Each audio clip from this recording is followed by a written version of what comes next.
У Мадуро в камере появится сосед? В Белом доме открыто в прямом эфире обсудили возможность ареста еще одного диктатора. Так Путина еще не надували. США продолжают охоту за теневым флотом России. Трамп публично похвалился новым уловом, а помогают американцам в этом морском сафари вчерашние союзники Москвы. Новый поворот событий в Иране. Сын Шаха выступил с новым обращением. Что будет с протестами? Видео и фото почти нет, но власти проговорились сами. Российский губернатор рассказал то, о чем молчали в Министерстве обороны. Интерес к Путину резко упал. У хозяина Кремля появился неожиданный конкурент, который обошел его по популярности. Но ни посадить, ни убрать его нельзя. Об этих и других событиях к вечеру субботы 10 января. Самые важные и срочные новости, эксклюзивные подробности вы смотрите информационный выпуск «Нехта». Оперативно о событиях в Украине, России, Беларуси и мире. Раньше и понятнее других. Все, что нужно знать сегодня.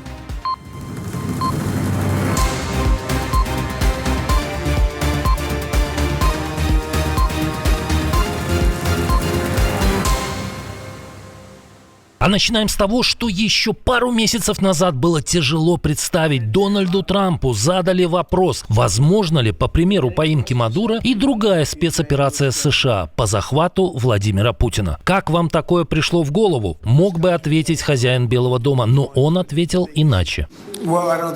Я не думаю, что это будет необходимо. Я думаю, у меня всегда были прекрасные отношения с ним, с Путиным. Я очень разочарован. Мало того, что такой вопрос в Белом доме ранее никто не осмеливался задать, но и в ответ однозначного «нет» не прозвучало. А значит, такую идею в принципе президент США не отвергает. А пока Соединенные Штаты просто берут у Путина то, что хотят. Трамп открыто похвалился новой добычей. У нас вчера был, кажется, российский корабль, который мы взяли под контроль. И Россия решила не защищать этот корабль от нас. Это был большой шаг. Причем Дональд Трамп подчеркнул, что помогли Соединенным Штатам в этом недавние союзники Москвы. Соединенные Штаты Америки в координации с временными властями Венесуэлы задержали нефтяной танкер, который покинул Венесуэлу без нашего разрешения. В настоящее время танкер направляется обратно в Венесуэлу, а нефть будет продана в рамках великой энергетической сделки, которую мы создали для таких продаж.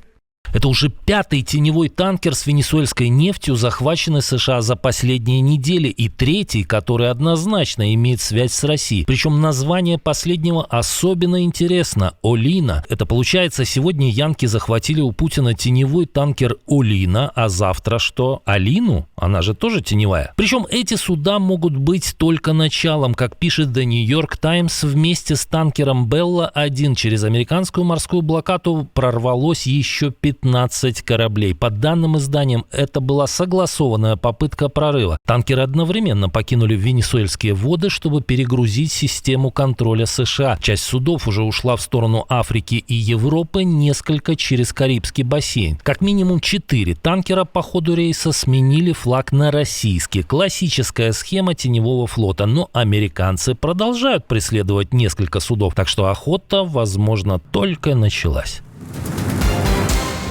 А пока Трамп рэкетирует Путина и рассуждает о его будущем аресте, подгорает у одного из главных союзников Москвы. Несмотря на жестокие действия силовиков в Иране, протесты не только не стихают, а вышли на новый уровень. Миллионы людей выходят на улицы уже и ночью. Это ответ на призыв живущего в изгнании сына последнего шаха Резы Пехлеви. Пехлеви призвал продолжить уличные акции еще как минимум 2 ночи, захватывать центры городов и запускать общенациональные забастовки, прежде всего в энергетике и транспорте. Он также заявил, что готовится вернуться в Иран и поддержать народ в том, что назвал приближающейся национальной революцией.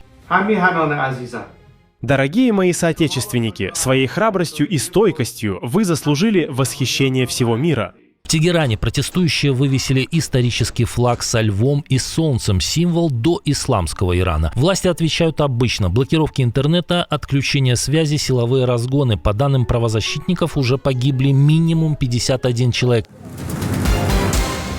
Тем временем руководство режима уже проводит подготовку к бегству. С конца декабря российские грузовые самолеты Ил-76ТД начали регулярно летать из Минеральных вод в Тегеран. Рейсы идут по одному и тому же маршруту, обходя зоны контроля НАТО. На эту странную активность обратило внимание специализированное издание Air Cargo Week. И вся эта движуха может означать подготовку эвакуации верховного лидера Аятоллы Али Хаминеи и его окружения. Появились сообщения, что из Ирана вывозят крупные объемы золота. История знакомая. Также Россия помогала вывозить золото Башару Аль-Асаду перед его бегством. А вот Янукович золотой батон вывести не успел. Но скоро у этой троицы может появиться шанс поделиться воспоминаниями долгими подмосковными вечерами.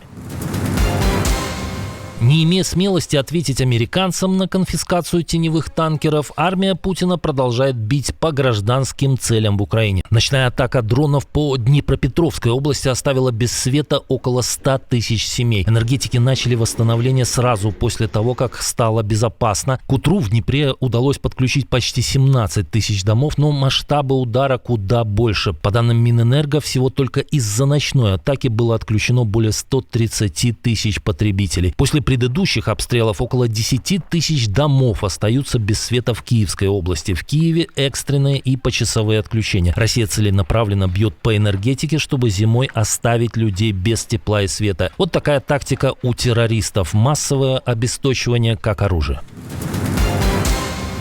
Украина продолжает отвечать агрессору. В Волгоградской области после ночной атаки дронов вспыхнул пожар на нефтебазе. Губернатор Андрей Бочаров подтвердил возгорание из-за обломков и признал, власти готовят возможную эвакуацию жителей ближайших домов. По его словам, ПВО атаку отбило, но в Октябрьском районе все равно загорелся объект топливной инфраструктуры. На место стянули пожарных и экстренные службы. Есть нюанс. В официальной сводке Минобороны РФ в Волгоградской области вообще нет, будто ничего не произошло. В этом регионе снова объявили беспилотную опасность, аэропорт Волгограда остановил работу. Кадров пожара в сети почти нет, но факт признания возгорания нефтебазы говорит сам за себя. Получается, в Российском Министерстве обороны продолжают праздновать? Или губернатор военную тайну разболтал? Что думаете?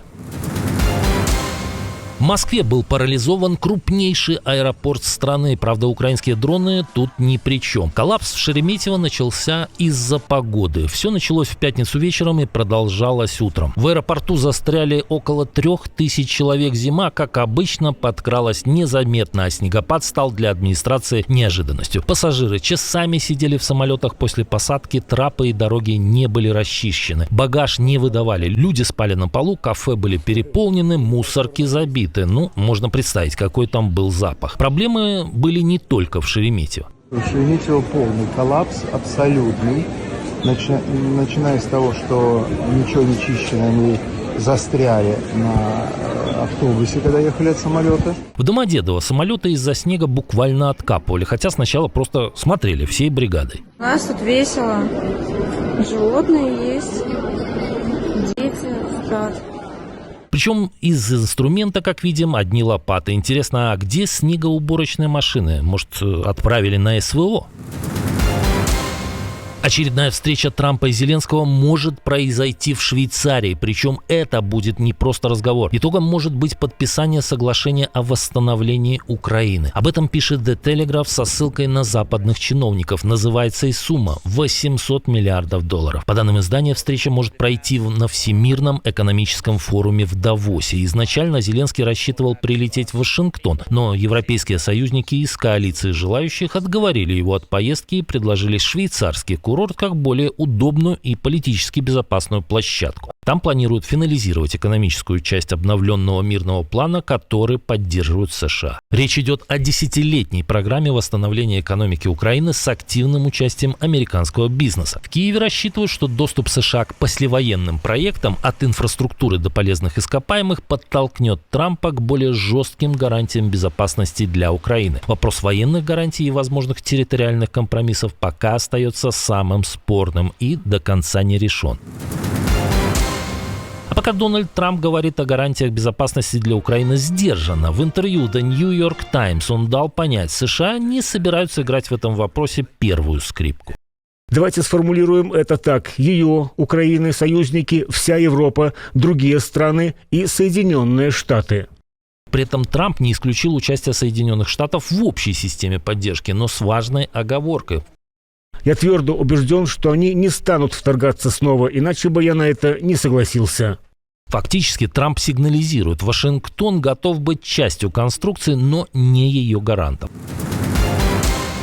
Верить социологическим исследованиям в авторитарных странах тяжело по понятным причинам. Власти могут надавить на задающих вопросы, а те, кто отвечают, сами могут бояться. Но время от времени появляются косвенные данные, которые могут приоткрыть реальную картину. И вот появились говорящие цифры. Интерес к Путину в русскоязычной Википедии за год рухнул почти вдвое. В 2024-м на страничку ВВП зашли 6 миллионов, и этого хватило для первого места. Но в ушедшем 2025-м у Вики Путина было только 3,7 миллиона просмотров. Более того, кое-кто обогнал бессменного руководителя России по популярности. Но приросшему к трону правителю пока рано опасаться конкурента. Путин проиграл умершему рэперу Паше Технику, который получил резкий всплеск внимания после смерти. Страница исполнителя в русскоязычной Википедии набрала примерно на 60 тысяч просмотров больше, чем Путин.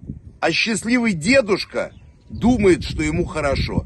Кстати, в 2023 году Путина уже обгонял Евгений Пригожин, но его быстро вывели из категории живых. В этом году, кроме Паши Техника, в пятерку вики-лидеров вошел еще один покойник – пропагандист Тигран Кеосаян. Но есть и пару живых – Екатерина Мизулина и Дональд Трамп. А в глобальном рейтинге англоязычной Википедии за 2025 год Путина вообще нет. Мир смотрит в другую сторону. А в прошлом выпуске мы вам рассказывали о том, как в Германии решили ограничить нейросети, а также где снова вспыхнул конфликт, который остановил Трамп. Обязательно посмотрите, если не видели. Подписывайтесь, чтобы не пропустить ничего важного. И до встречи утром.